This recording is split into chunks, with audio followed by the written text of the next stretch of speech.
Bismillahirrahmanirrahim. Assalamualaikum warahmatullahi wabarakatuh. Alhamdulillah hari ini tepatnya hari Kamis tanggal 11 Juli 2024 kita masih diberikan kesempatan untuk bermuajah kembali dalam rangka melaksanakan perkuliahan untuk mata kuliah hukum perikatan syariah yang mana hari ini adalah pertemuan yang ke-13 ataupun 14 ya, dan ini diselenggarakan secara daring. Baik, mari kita awali perkuliahan pada hari ini dengan bersama-sama melafadzkan basmalah. Bismillahirrahmanirrahim. Ya, berkaitan dengan hukum perikatan syariah, minggu yang lalu kita sudah mempelajari tentang desain ya ataupun perancangan kontrak syariah, gitu ya. Dan itu kalau saudara masih ingat bahwasanya kontrak syariah tidak jauh berbeda dengan kontrak yang sifatnya konvensional, gitu ya. Dalam konsep ada hal-hal yang harus diperhatikan sebagaimana dalam pasal 1320 KUHP Perdata minimal ada 4 hal yang harus dipenuhi dalam membuat suatu kontrak, suatu akad ataupun suatu perjanjian, gitu ya. Yang pertama adanya al-aqidain para pihak ataupun subjek hukum, kemudian yang kedua adanya objek hukum, kemudian cakap hukum, dan yang keempat adalah karena sesuatu yang halal, ya. Jadi 4 poin tersebut harus dipenuhi dalam suatu perikatan atau dalam rangka kita membuat kontrak ataupun akad. Nah, kemudian sudah disampaikan juga bahwasanya ya dalam suatu kontrak, bentuk suatu kontrak itu minimal ada 3 hal ya. Yang pertama adalah pembukaan ya ataupun pendahuluan, kemudian ada isi atau batang tubuh, dan yang ketiga adalah penutup. Nah, di masing-masing poin ini ada sub ataupun bab-bab tersendiri ya yang berkaitan dengan pembuatan perancangan suatu kontrak. Nah, pada kesempatan kali ini kita akan melihat lebih lanjut gitu ya tentang bagaimana kita mendesain, bagaimana kita merancang suatu kontrak ya. Coba saudara perhatikan ya. Nah, dalam mendesain ataupun dalam merancang suatu kontrak setidaknya ya kita perlu memperhatikan hal-hal ya yang berkaitan dengan situasi dan termasuk mekanisme penyelesaian suatu sengketa jika kemudian kontrak itu menimbulkan sengketa ataupun masalah ya. Nah, berkaitan dengan situasi ya suatu kontrak dan punya implikasi hukumnya ataupun dampak hukum, maka dalam dunia hukum ada istilah force majeure ya, dan juga ada istilah arbitrase. Inilah yang akan kita bahas pada kesempatan kali ini. Nah, baik, force majeure ya. Sebenarnya apa yang dimaksud dengan force majeure? Ya, force majeure secara umum gitu ya, ini adalah keadaan yang terjadi di luar kendali ya, di luar kemampuan para pihak al-aqidain ya dalam ya yang tertuang dalam suatu kontrak ya, dan tidak bisa menghalangi untuk pelaksanaan kewajiban mereka. Artinya apa? Ada kondisi-kondisi tertentu ya, ada situasi-situasi tertentu yang mana ya ketika kontrak itu sudah disepakati kemudian bisa ya mengakibatkan kontrak tersebut dilanjutkan atau tidak. Artinya ada suatu kondisi tertentu dan kondisi tersebut betul-betul di luar kehendak, di luar kendali para pihak, yaitu para al-aqidin tadi. Nah, kemudian secara hukum ya, dalam definisi hukum, yang dimaksud dengan force majeure adalah situasi yang menghalangi seseorang, ya, ada halangan, ya, ada uzur, ya, untuk memenuhi kewajiban kontraknya, ya, sehingga, ya, ini mau tidak bisa dilanjutkan atas kontraknya. Padahal hakikatnya dia wajib, karena dalam suatu kontrak ada namanya hak dan kewajiban. Ya, ketika ada hak dan kewajiban maka hakikatnya harus dipenuhi oleh para pihak. Akan tetapi ada kondisi tertentu. Nah, inilah yang dikatakan dalam hukum disebut dengan force majeure. Ya, kemudian dari definisi tersebut gitu ya, nah dari secara umum maupun secara hukum, maka bisa kita ambil suatu kesimpulan ya, bahwasanya yang dimaksud dengan force majeure adalah kondisi yang memaksa. Ya, mau tidak mau ya nggak bisa dijalankan. Sifatnya overmacht gitu. Ya, overmacht. Artinya apa? Ketika terjadi peristiwa yang memaksa dan itu di luar kendali para pihak, ya, di luar kendali manusia, ini mengakibatkan debitur ya gagal menjalankan kewajibannya kepada pihak kreditur karena ada kejadian yang luar biasa dan itu betul-betul tidak terduga, entah itu bencana alam misalkan ya, intinya peristiwa yang memang itu di luar dugaan, di luar kekuatan, di luar kendali manusia dan datangnya tiba-tiba. Ya, inilah yang kemudian mengakibatkan peristiwa yang disebut dengan force majeure. Ya, jadi saudara pahami dulu, dalam suatu kontrak ya bisa juga kontrak itu tidak dapat dilanjutkan karena kondisi-kondisi tertentu yang dalam bahasa hukum disebut dengan force majeure. Jelas ya sampai sini ya. Baik, kemudian ya dasar hukumnya apa? Ya, kenapa kok kemudian ketika terjadi peristiwa force majeure, ya debitur nggak bisa melaksanakan melanjutkan kewajibannya, ya nasabah tidak bisa melunasi ya kewajibannya misalkan atas pembiayaan atas kredit yang telah diterimanya. Baik, yang pertama ya sebagaimana kita ketahui dasar hukum perikatan adalah KUHP Perdata. Ya, dalam KUHP Perdata pasal 1244 ya disebutkan terkait tentang kondisi yang menimbulkan kompensasi. Jadi ada efek yang harus diberikan oleh pihak yang tidak dapat memenuhi kewajibannya karena alasan-alasan yang sah. Jadi karena kondisi force majeure inilah tadi disampaikan bahwasanya debitur itu nggak bisa melaksanakan kewajibannya dan itu sah alasannya karena hukum. Ya, nanti saya sebutkan alasan-alasan yang sah itu seperti apa. Ya, kondisi yang dimaksud dengan force majeure itu seperti apa.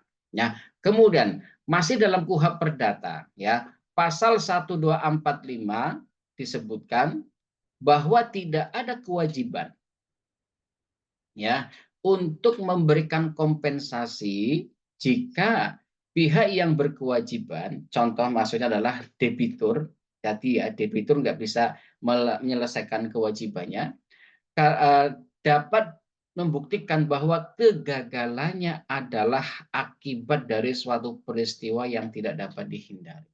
Banjir, siapa yang bisa menghindari banjir? Kan nggak bisa. Gunung meletus, gempa bumi, kebakaran yang tidak disengaja misalnya. Itu ya.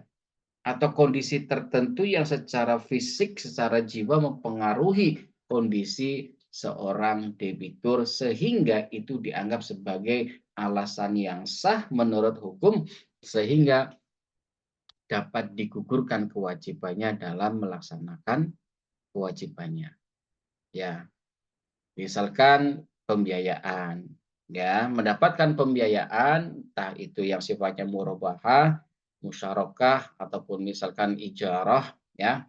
Kemudian dalam kondisi tertentu terjadi suatu peristiwa yang memang tidak bisa dihindari, maka itulah yang dikatakan alasan yang sah secara hukum sehingga debitur dibebaskan dari kewajibannya. Ya, baik. Kemudian ya, ciri-ciri ya dan syarat ya force majeure. Jadi ada syarat tertentu, kondisi-kondisi tertentu yang bisa dikategorikan sebagai peristiwa yang tak terduga. Ya, yang pertama ya kejadian yang tidak terduga. Artinya apa? Peristiwa yang tidak bisa diprediksi atau diramalkan oleh pihak yang terlibat. Jadi baik debitur maupun kreditur tidak bisa meramalkan nanti akan terjadi misalkan bencana alam misalkan. Tidak bisa. Ya. Artinya apa? Secara de facto, secara de jure peristiwa yang masuk kategori force majeure ini betul-betul di luar kendali manusia. Ya, betul-betul di luar kendali manusia. Kemudian yang kedua, ya, di luar kontrol pihak yang terlibat.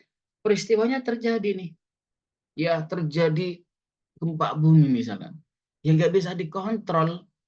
Manusia sehebat apapun, teknologi sehebat apapun, itu adalah peristiwa alam, tidak ada yang bisa menghalangi peristiwa alam. Itulah yang kemudian dimasukkan kategori sebagai ciri dan syarat force majeure. Dan yang ketiga, tidak dapat dihindari meskipun dengan usaha yang maksimal. Tadi saya katakan menggunakan teknologi sebagus apapun, semodern apapun, yang namanya peristiwa alam tidak bisa dihindari. Maka ya, upaya yang terbaik ya dalam suatu kontrak ketika ada peristiwa-peristiwa yang memang terjadi secara tiba-tiba dan itu tidak di luar prediksi manusia, tidak bisa dihindari, maka inilah yang dikatakan force majeure. Ya, force majeure. Jadi unpredictable. Ya, jelas ya. Baik. Nah, setelah ciri-cirinya, setelah syaratnya kita ketahui, termasuk definisinya, maka kita perlu melihat contohnya. Tadi sedikit saya singgung, misalkan banjir, gempa bumi, gitu ya, meletus gunungnya. Atau misalkan ketika terjadi wabah pandemi, pandemi itu kan di luar kendali manusia, ya. Tahu-tahu ada, semua terisolasi, ya. Tapi dalam kondisi tertentu tidak kemudian perikatan yang sudah berjalan itu batal dengan sendiri. Tidak, ada kondisi-kondisi mungkin ya penundaan pembayaran misalkan untuk sampai dengan masa pandeminya selesai misalkan ya. Jadi ada kondisi-kondisi yang misalkan memang apa ya, dalam Islam itu ada namanya istilah rukhsah, keringanan ya. Kemudian ada tindakan pemerintah, misalkan adanya peraturan baru ya yang sifatnya mendadak. Maksudnya bagaimana? Peraturan yang baru secara tidak langsung dan otomatis menghapuskan peraturan yang lama. Itulah yang dikatakan hukum tidak berlaku surut ya. Setiap ada peraturan yang baru, teorinya adalah maka dia otomatis ya menghapuskan, meniadakan keberlakuan peraturan sebelumnya ya. Kemudian terjadinya suatu kondisi yang chaos, perang, rusuh ya, konflik bersenjata, terjadi terorisme yang masif dan global misalkan, kan nggak bisa dihindari ya. Atau karena kegagalan teknis besar seperti apa ya, faktor human error ya, pemadaman listrik skala besar berhari-hari sehingga menimbulkan kerugian yang luar biasa bagi debitur ya. Dan juga karena kegagalan sistem informasi seperti kemarin misalkan kasus PDN, Pusat Data Nasional ya, yang informasinya itu dihack ya, kemudian minta tebusan 8 juta US dollar atau sekitar 130 miliar, namun pada akhirnya kemudian hackernya ini apa ya, tidak jadi meminta tebusan, bahkan mengembalikan kuncinya, passwordnya, key-nya secara gratis kepada PDN. Tapi itu di luar pembahasan kita ya, karena panjang ya kalau untuk bahas masalah hal-hal yang berkaitan dengan apa pemerintahan ya. Baik, kita fokus ke sini saja berkaitan dengan force majeure. Nanti akan saya sampaikan contoh redaksinya, apa implementasinya dalam suatu kontrak ya. Baik, kemudian akibat hukum ya, dampak force majeure terhadap suatu kontrak. Artinya apa? Kontrak yang sudah disepakati ketika terjadi force majeure ini juga akan ada implikasinya, akan ada dampaknya, eksesnya. Yang pertama, adanya penangguhan kewajiban kontrak. Contoh kondisinya apa? Kemarin waktu COVID-19. Ya, ini kan global nih, ya. Ketika terjadi peristiwa COVID misalkan, ya, harusnya misalkan apa pelunasan atas pembiayaan yang telah diterima oleh nasabah, ya, eh, ketika masa COVID harusnya bisa diselesaikan, tapi karena terjadi peristiwa COVID, tidak ada perputaran ekonomi, ya, perputaran sangat lemah, biaya produksi tidak ada, ya, penjualan tidak ada, ya, jadi tidak ada perputaran uang. ya. Nah, inilah yang kemudian dikatakan bisa berakibat pada penangguhan kewajiban kontrak. Artinya apa? Tidak serta-merta kontrak itu berakhir dengan sendirinya. Tapi penangguhan, misalkan perpanjangan waktu selama COVID, kemudian ditangguhkan dululah kewajiban-kewajibannya. Nanti setelah COVID ada masa transisi, gitu ya, baru bisa dilanjutkan. Bisa juga demikian. Ya, yang kedua bisa berakibat pada pembatalan kontrak. Syaratnya apa? Ya, syaratnya situasi force majeure ini berlangsung lama. Ya, ketika berlangsung lama, ya apa boleh buat? Produksi tidak bisa, apalagi menjual dan juga distribusi macet. Perputaran ekonomi macet. Maka ini bisa kontrak itu dibatalkan ya, tentu dengan kesepakatan para pihak. Kemudian ya, adanya perubahan syarat-syarat kontrak ya, dalam bentuk negosiasi ulang untuk menyesuaikan kondisi dengan situasi yang dihadapi. Ya, misalkan terjadi bencana alam. Ya udahlah kita perbaharui saja kontraknya. Kita mulai lagi setelah pemulihan, gitu ya. Bisa, bisa. Prinsipnya adalah ada kesepakatan para pihak. Tidak mungkin orang lagi kena musibah dipaksa untuk melunasi kewajibannya. Maka perlu ada kebijaksanaan dari pihak kreditur, ya, yaitu lembaga yang memberikan pembiayaan, ya. Baik, sampai sini dulu. Ada yang perlu ditanyakan kembali, jika ada nanti bisa melalui kolom komentar ya di YouTube gitu ya. Atau bisa juga nanti langsung via WA, di grup WA bisa ditanyakan. Ya, insya Allah nanti akan kita jawab dengan format yang berbeda, baik secara deskriptif dalam bentuk tulisan ataupun nanti dalam bentuk video pembelajaran yang lainnya. Atau nanti kalau ketemu secara langsung bisa kita bahas. Baik, nah kita lanjutkan kembali berkaitan dengan situasi force majeure. Ya. Nah, teman-teman semuanya, ya, bagaimana cara mengatasi, ya, bagaimana cara mengatur, ya, situasi yang memang tidak bisa dihindari dalam suatu perikatan. Kontraknya sudah jadi, kontraknya sudah disepakati, terus gimana cara mengatasinya? Misalkan, yang pertama, dalam klausul ya atau dalam klausul suatu perikatan, pasal per pasal, ayat, huruf dan seterusnya, maka perlu dicantumkan klausula force majeure. Klausul force majeure artinya apa? Ada pasal sendiri tentang situasi force majeure. Nah, pencantuman klausul yang mendefinisikan force majeure dan langkah yang harus diambil artinya ada definisinya. Kondisi force majeure adalah bla bla bla bla dan seterusnya.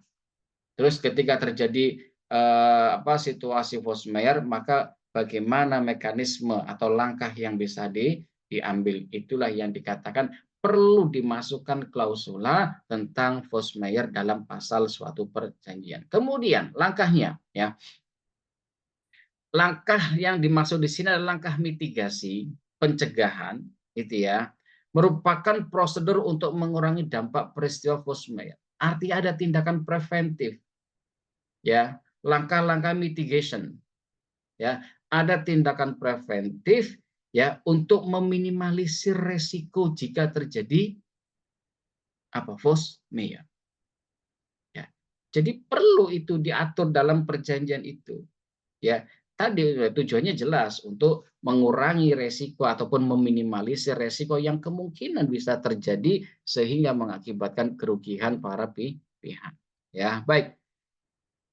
Yang ketiga, ya, prosedur pemberitahuan force majeure ini artinya cara dan waktu pemberitahuan yang harus dilakukan oleh pihak yang terdampak. Siapa? Ya, para pihak, baik kreditur maupun debitur. Debitur terdampak ekonominya macet, gitu kan, tidak ada perputaran ekonomi, ya, sehingga bisa mengakibatkan gagal untuk melunasi kewajibannya.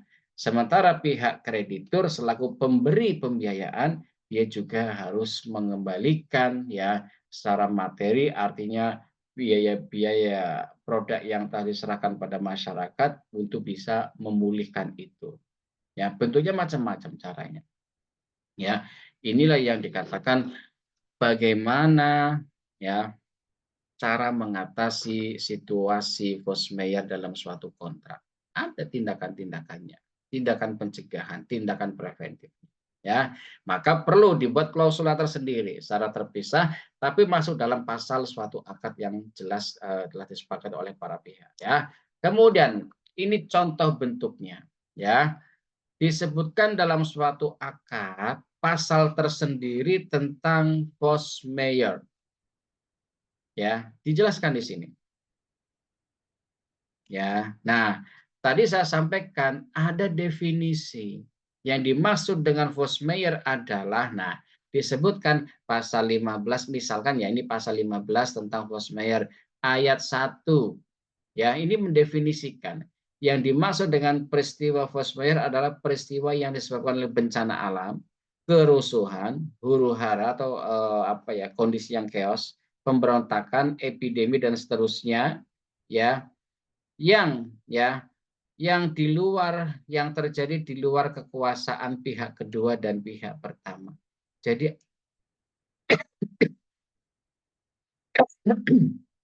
sorry. Jadi pihak pertama yaitu kreditur maupun pihak kedua sebagai debitur ini nggak bisa mengantisipasi ya karena tahu-tahu datang begitu saja dan itulah yang dikatakan ya dimaksud dengan force majeure. Ya, kemudian dijelaskan lebih lanjut dalam hal terjadi force majeure, maka pihak yang terkena akibat langsung dari force majeure tersebut wajib memberitahukan secara tertulis siapa, yaitu debitur wajib menyampaikan secara tertulis kepada kreditur. Nasabah masyarakat yang mendapatkan pembiayaan wajib melaporkan secara tertulis kepada pihak kreditur. Ya, atau kepada pihak terkait yang merupakan lembaga pembiayaan dengan catatan ada bukti-bukti yang sahih, bukti yang sah menurut undang-undang, ya bisa dari catatan kepolisian ataupun instansi yang berwenang kepada pihak lainnya mengenai suatu peristiwa force majeure tersebut dalam waktu paling lambat 14 hari atau 2 minggu. Ya. Pak, peristiwanya cukup panjang, lama. Bagaimana kami bisa melaporkan itu? Ya, apalagi misalkan bencana alamnya merata misalkan. Ya. Nah, ini nanti tinggal disepakati saja di sini. Mau berapa lama antara para pihak. Nah, biasanya kan klausul ini kan yang membuat adalah pihak pertama, yaitu kreditur. Ya, sebelum nanti ditandatangani oleh para pihak, ya wajib bagi nasabah, bagi masyarakat, bagi debitur untuk membaca, memahami. Tapi kalau ternyata terjadi peristiwa yang betul-betul di luar prediksi manusia atau istilahnya unpredictable, ya sudah. Perlu ada komunikasi lanjut berkaitan dengan tindak lanjut atas suatu kontrak. Ya, karena ada kondisi yang memaksa, ya harus dinegosiasi ulang. Baik, kemudian yang ketiga, keterlambatan atau kelalaian para pihak untuk memberitahukan adanya force majeure tersebut mengakibatkan tidak diakuinya peristiwa force majeure tersebut. Jadi, ini ayat 3 ini merujuk pada ayat 2. Di sini disepakati paling lambat 14 hari untuk laporan kepada pihak lembaga pembiayaan yang membiayai nasabah tersebut. Jika terlambat dari 14 hari, maka pihak pertama yaitu yang memberikan pembiayaan mengatakan, oh tidak ada kok peristiwanya, walaupun sebenarnya ada. Kenapa? Karena ayat 3 ini ya hakikatnya turunan dari ayat 2. Ya, jadi ini menegaskan kembali, jangan main-main dengan laporan force majeure. Ikuti aturannya, jangan menunda-nunda untuk laporan kondisi force majeure. Ya. Nah, yang keempat, segala dan tiap-tiap permasalahan yang timbul akibat terjadinya force majeure akan diselesaikan oleh pihak kedua dan pihak pertama secara musyawarah mufakat. Jadi ini dulu nih, diutamakan secara musyawarah dulu, tasyawur, ya, ada penyelesaian secara non litigasi, ya, di luar pengadilan. Jadi itu yang pertama kali harus dilakukan ketika ada konflik, ada sengketa, ya. Hal tersebut tanpa mengurangi hak-hak pihak pertama sebagaimana diatur dalam akad ini. Kenapa kok pihak pertama? Karena dia yang membiayai, karena memberikan pembiayaan, gitu. Haknya jangan dikurangi dong, mentang-mentang ada first mayor, ya. Mungkin bisa berkurang, tapi tadi syaratnya, gitu ya. Ayat kedua dan ayat ketiga juga dipenuhi. Ada bukti-bukti yang sahih, yang otentik, bukti hukum, alat bukti yang sah menurut hukum, ya, dan tidak lebih dari 14 hari sesuai dengan kesepakatan para pihak. Ini contoh klausulnya. Ya, maka berkaitan dengan peristiwa sengketa, ya, berkaitan dengan situasi yang menimbulkan konflik para pihak, yaitu antara debitur dengan kreditur, perlu mekanisme penyelesaiannya. Ya, nah, tadi saya menyebutkan, ya, mekanisme penyelesaiannya dilaksanakan secara non litigasi di luar pengadilan. Maka metodenya apa? Ada yang namanya arbitrase. Apa itu arbitrase? Nah, coba kita perhatikan, ya. Yang dimaksud dengan arbitrase adalah metode penyelesaian sengketa di luar pengadilan, di mana para pihak menyerahkan penyelesaian itu kepada arbiter. Arbiter itu adalah hakimnya, ya, istilahnya adalah kalau arbitrase itu lembaganya, arbiter adalah personnya, personifikasinya, ya, individunya, orang yang punya kewenangan, yang punya lisensi sebagai arbiter, ya, atau dewan arbitrase, ya.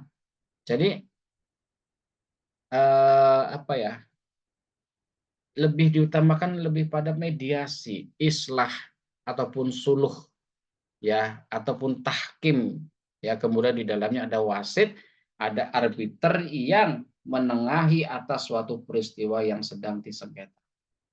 Jadi tidak serta-merta langsung ke pengadilan, tidak. Ya, tadi kan dikatakan, ya, diselesaikan terlebih dahulu dengan cara musyawarah untuk mufakat. Di sini nih, ya. Nah, medianya apa? Ya melalui arbitrase, itu wadahnya, medianya.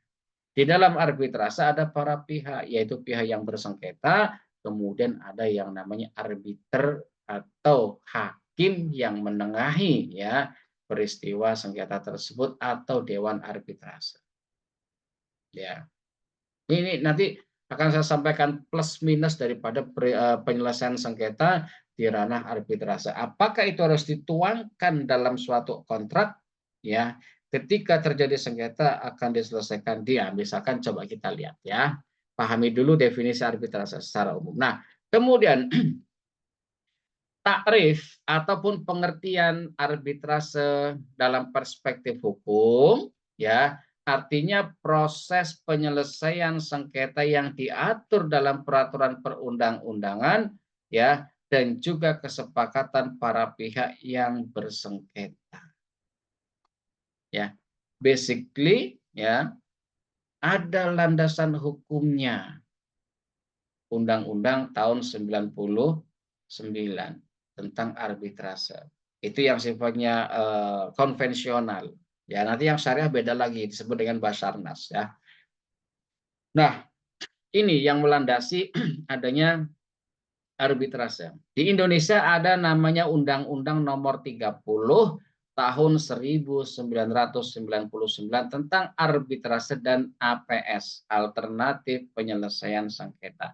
Ini dasar hukum yang utama kalau di Indonesia. Sedangkan jika peristiwanya menyangkut hubungan bilateral, hubungan internasional, hubungan antar negara, ya, maka ada Konvensi New York ya tahun 1958 tentang pengakuan dan pelaksanaan putusan arbitrase internasional. Ini biayanya tinggi, mahal. Ketika sengketanya sengketa internasional, ya misalkan pengusaha di Indonesia dengan pengusaha di luar negeri ada sengketa, ada konflik, dan keduanya bersepakat tidak akan melaksanakan menyelesaikannya di pengadilan. Kenapa? Karena nanti banyak plus minusnya, akan saya sampaikan nanti ya.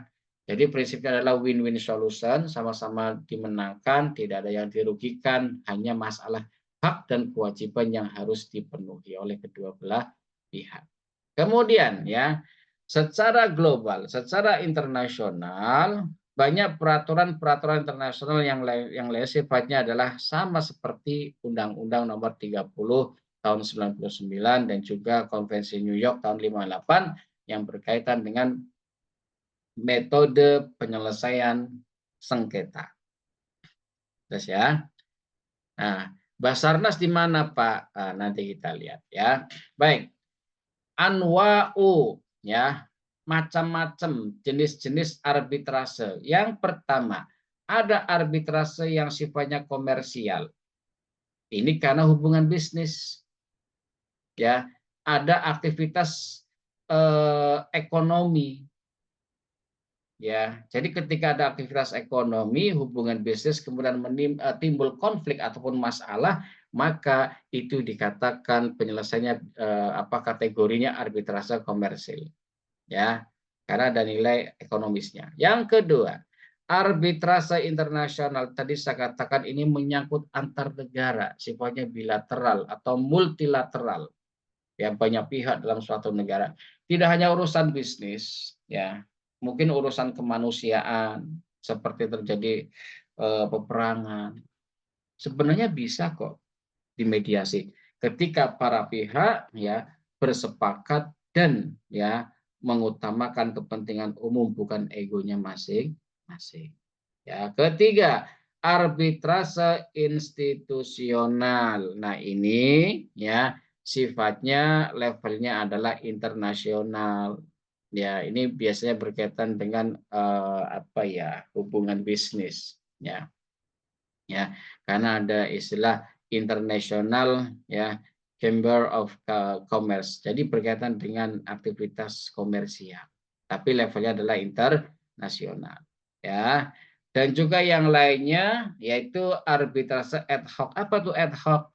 Diselenggarakan oleh para pihak tersendiri tanpa melibatkan lembaga arbitrase tertentu. Jadi ya udah yang bersengketa antara debitur dengan kreditur duduk bareng menyelesaikan bareng tanpa melibatkan lembaga arbitrase itu sah boleh ya daripada ke pengadilan ya nanti menimbulkan istilahnya dendam dan lain sebagainya ya. Baik, ini macam-macamnya ya. Kemudian bagaimana proses ya? Bagaimana pelaksanaan suatu arbitrase? Ya, yang pertama, dalam perjanjiannya ya, perjanjian arbitrase ini mencakup kesepakatan para pihak untuk menyelesaikan sengketa melalui arbitrase. Artinya, di dalam kontrak, di dalam perikatan, di dalam akad yang telah disepakati muncul klausul jika terjadi sengketa maka akan diselesaikan secara musyawarah mufakat. Yang pertama itu, kedua melalui lembaga arbitrase atau Basarnas, Badan Arbitrase secara nasional, atau jika keduanya tidak terpenuhi, maka melalui meja hijau atau pengadilan. Ingat, kata-kata pengadilan berkaitan dengan pilihan hukum dan juga domisili hukum. Minggu yang lalu sudah saya sampaikan yang dimaksud dengan domisili hukum. Ya, ingat ini bukan subjeknya tapi berkaitan dengan objek transaksinya seperti apa. Jadi ada istilah domisili hukum. Kalau saudara lupa dibaca lagi ya. Kemudian penunjukan arbiter. Para pihak boleh menunjuk. Siapa para pihak? Antara kreditur dan juga debitur ketika terjadi sengketa mereka berhak menunjuk arbiter masing-masing. Misalkan saya dari debitur, saya arbiternya mau si A. Terus dari pihak kreditur, saya maunya si B.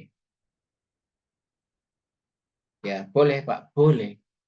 Jadi nanti saling duduk bareng dalam suatu majelis, ya, para arbiter ataupun hakim yang mendamaikan para pihak yang bersengketa, mereka akan berdiskusi, ya, akan mencari solusi yang sifatnya adalah win-win solution, saling menguntungkan para pihak, tidak ada yang dirugikan, tidak ada yang merasa kalah menang, tidak ada, tapi betul-betul sama-sama dimenangkan dengan pendekatan komunikasi, musyawarah. Cuma ini sifatnya adalah terlembaga melalui lembaga arbitrase. Walaupun tadi dikatakan, ya, boleh kok secara mandiri para pihak yang bersengketa mengadakan arbitrase, boleh.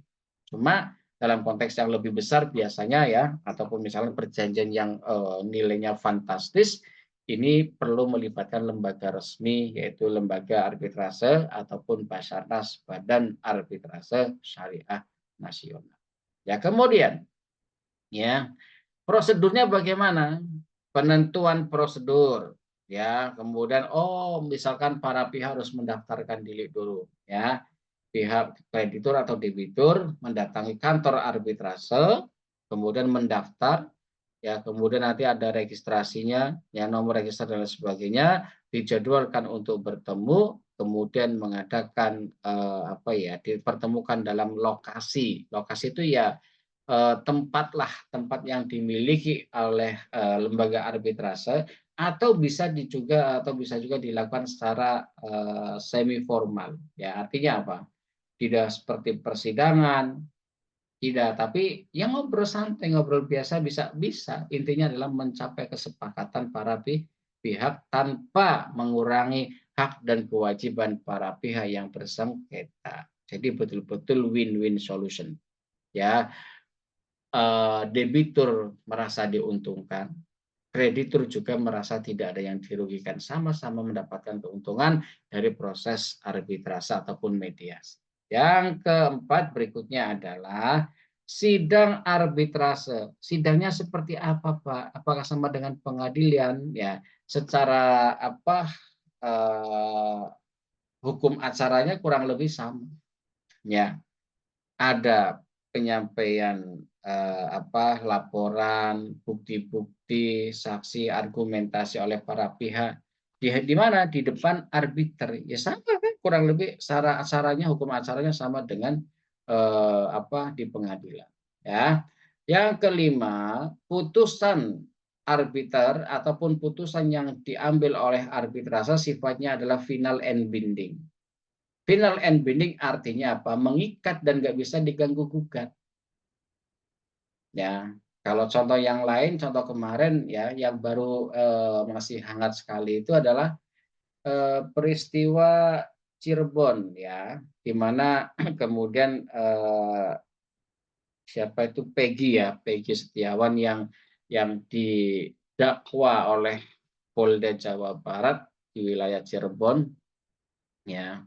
Ini sebelumnya telah menahan, ya, tersangka Peggy Setiawan yang diduga menjadi dalang dari pembunuhan kasus Vina. Kemudian mengajukan pra peradilan dan menang, ya, bahwasanya Peggy Setiawan yang ditangkap adalah bukan Peggy Setiawan yang dimaksud oleh pihak polisian dalam pengungkapan kasus pembunuhan Vina. Kemudian dibebaskan dan tentu akan menimbulkan konsekuensi hukum dan konsekuensi sosiologis, ya, dan juga konsekuensi psikis dan lain sebagainya cukup panjang. Bahkan nanti akan ada, bahkan tadi saya baca sebelum masuk Zoom ini, ya, sudah ada beberapa pengacara, dan saya tidak membaca secara detail, ya, yang akan melaporkan hakim tunggal Eman Sulaiman yang membebaskan terduga Peggy Setiawan. Ya, ini menarik ini. Kita bukan bicara masalah yang berkaitan dengan siapa Peggy, bagaimana, tapi kita bicara proses hukumnya, ya. Apakah sudah sesuai dengan prosedur hukum atau ada hak-hak yang memang tidak didapatkan dari seorang Peggy Setiawan yang waktu itu disangkakan oleh eh, kepolisian. Tapi ya kan putusannya sudah final and binding tuh, dinyatakan bahwasanya Peggy Setiawan yang kemarin ditahan ya dinyatakan tidak terbukti melakukan perbuatan melawan hukum. Sehingga ya Peggy Setiawan dibebaskan dan dipulihkan seluruh nama baiknya ya, dan ada kalimat pamungkas yang saya dengarkan dari pengacaranya itu kalau tidak salah kurang lebih begini bahasanya ya. Putusan ini berlaku ya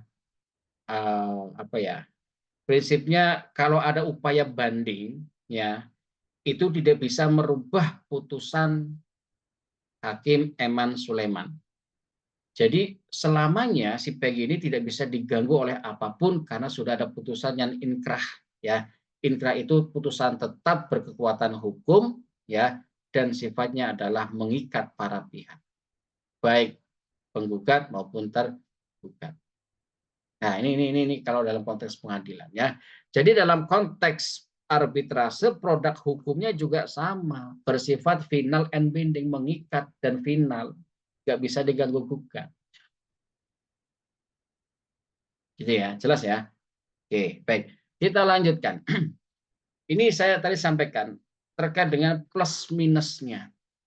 Nah, keuntungan kita menggunakan layanan arbitrase dalam penanganan suatu konflik, yang pertama berkaitan dengan kerahasiaan para pihak. Ya, ada jaminan ketika kita berkonflik, ya entah itu urusan bisnis maupun urusan yang lain, ya kemudian diselesaikan di arbitrase, maka rahasia kita, perusahaan masing-masing, ataupun ya ini kepribadian masing-masing itu tidak akan kemana-mana, tidak akan terpublish kemana-mana. Kenapa? Karena sidangnya tertutup. Beda dengan pengadilan, hakim menyatakan di awal pembukaan sidang, sidang ini dinyatakan dibuka dan dibuka untuk umum. Kecuali kasus-kasus yang sifatnya individu seperti perceraian itu kan nggak boleh ya, kecuali tanpa seizin dari para pihak ya. Tapi kalau persidangan yang sifatnya misalkan pidana ya, itu hakim menyatakan sidang dibuka dan terbuka untuk umum. Artinya apa? Masyarakat umum bisa menyaksikan sidang, sehingga informasi tentang sengketa, penyebab dan lain sebagainya bisa dikonsumsi oleh publik. Nah, jadi ini untungnya rahasia akan terjaga. Kemudian ya, kecepatan proses penanganannya. Arbitrase lebih cepat ya dibanding melalui litigasi ataupun pengadilan. Karena pengadilan kan kadang seminggu kemudian baru sidang lagi, menunggu panggilan para saksi, keterangan para saksi dan lain sebagainya lama ya, putusan juga belum tentu menguntungkan para pihak ya. Maka kalau melalui arbitrase cepat prosesnya. Prinsipnya adalah keduanya sepakat win-win solution untuk menyampaikan, melaksanakan kewajiban dan haknya masing-masing. Selesai sebenarnya konflik kan itu. Ya, kalau proses hukum itu kan panjang ya, tapi kalau diselesaikan melalui arbitrase itu lebih wise gitu ya, lebih istilahnya keduanya sama-sama menginginkan, kedua pihak yang bersengketa sama-sama menginginkan cepat selesai, kemudian tidak ada yang dirugikan, tidak ada juga yang diuntungkan. Artinya sama-sama diuntungkan ya. Sama-sama dienakkan. Yang ketiga, fleksibilitas. Para pihak fleksibel kok. You mau ngomong apa nanti ditengahi oleh arbiter. You mau menyampaikan bukti apa, ada hakimnya yang disebut dengan arbiter. Fleksibel aja. Mau kapan saja, bahkan anywhere, di mana saja boleh. Cuma karena sifatnya adalah formal, biasanya di kantor arbitrase. Ya. Dan yang keempat, ada keahlian arbiter atau biasanya adalah mediator. Ya. Jadi mediator ataupun arbiter dia punya kompetensi punya keahlian ya yang relevan dengan bidang yang disengketa. Jadi bisa begini, lembaga arbiter itu juga bisa menunjuk atau bisa apa ya, menghadirkan orang-orang yang expert di bidangnya ya, yang ahli expertise misalkan di bidang perkara yang disengketakan. Gitu kan. Jadi orang arbiter juga punya punya lisensi sendiri ya, dia sebagai seorang arbiter atau nanti bisa menghadirkan ahli ya yang berkaitan dengan objek sengketa. Ini keuntungannya dan masih banyak keuntungan yang lain ya. Nah, tapi di mana ada keuntungan biasanya juga ada semacamnya kekurangan lah, wajar lah ya, plus minus. Nah, seperti ini. Biayanya bisa lebih tinggi, apalagi kalau berkaitan dengan hubungan bilateral antar suatu negara ya, tinggi, apalagi urusan bisnis. Gitu kan, tinggi itu.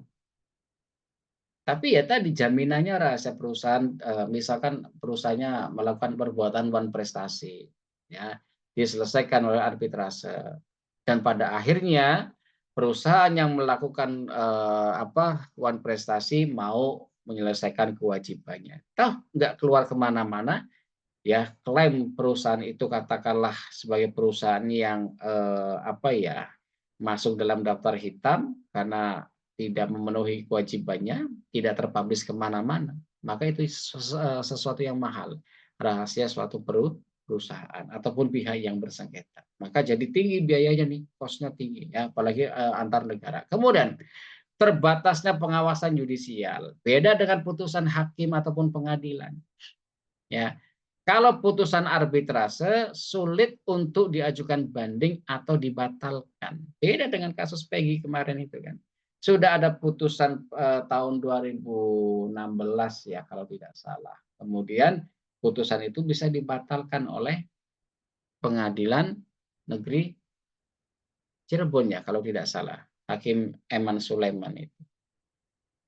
Ya.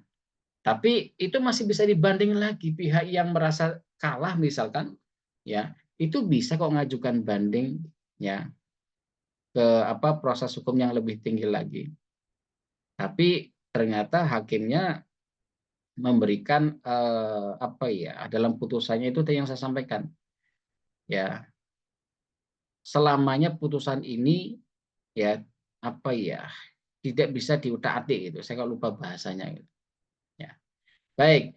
Kemudian penegakan putusan, meskipun banyak negara yang mendukung arbitrase, implementasi atas putusan arbitrase bisa rumit di beberapa yurisdiksi. Artinya apa? Di beberapa wilayah hukum, mungkin misalkan antara negara Indonesia dengan Singapura misalkan, ya kan? Ini hukumnya kan berbeda, ya. Hukumnya berbeda antara Indonesia dengan Malaysia, Singapura dan negara-negara yang lain, bisa jadi ya undang-undangnya berbeda, KUHP-nya berbeda. Ya, maka agak sulit implementasinya. Tapi kalau dalam satu negara sih gampang-gampang saja menyesuaikan dengan aturan yang berlaku.